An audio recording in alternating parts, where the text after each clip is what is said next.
हाँ तो दोस्तों, मौके का फायदा उठा रहा है खेसारी लाल यादव ने, जो कि हाल फिलहाल में रोशन रोही के साथ गाना गाकर अपना मार्केट बना चुका है दोस्तों। क्योंकि रोशन रोही नंबर 1 थे और नंबर 1 है, और मगही इंडस्ट्री के बहुत आगे लेकर पहुंच चुका है रोशन रोही ने। जो काम आशीष यादव नहीं कर पाया वो काम मतलब रोशन रोही करके बता चुका है, समझे दोस्तों।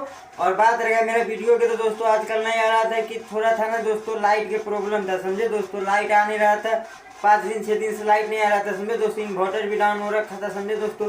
फिर लाइट बनने के लिए फ़ोन भी चार्ज नहीं था दोस्तों, समझे। और ऐसे बनाए तो बनाए क्या चीज़ वीडियो दोस्तों। और हम सोचे आज लाइट आया तो फिर इन्वर्टर चार्ज करके सोचे दोस्तों के पास न्यूज़ दे थे दोस्तों।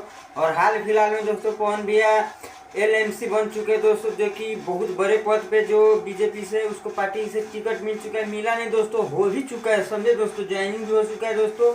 और बात रह गया दोस्तों मेरा चैनल की, तब मेरा चैनल सब्सक्राइब कीजिए और लाइक कीजिए, और एंड तक देखने के लिए धन्यवाद दोस्तों, और दिल से धन्यवाद दोस्तों, समझे दोस्तों। और जितना आप 2 मिनट है जो आप मेरे वीडियो में टाइम दी, इससे दिल से धन्यवाद दोस्तों। और अपना प्यारा आशीर्वाद आनंद भाई पे ऐसे बनाए रखे दोस्तों, और एक लाइक और एक सब्सक्राइब करके दिए दोस्तों। बाय, जब तक मिलते हैं।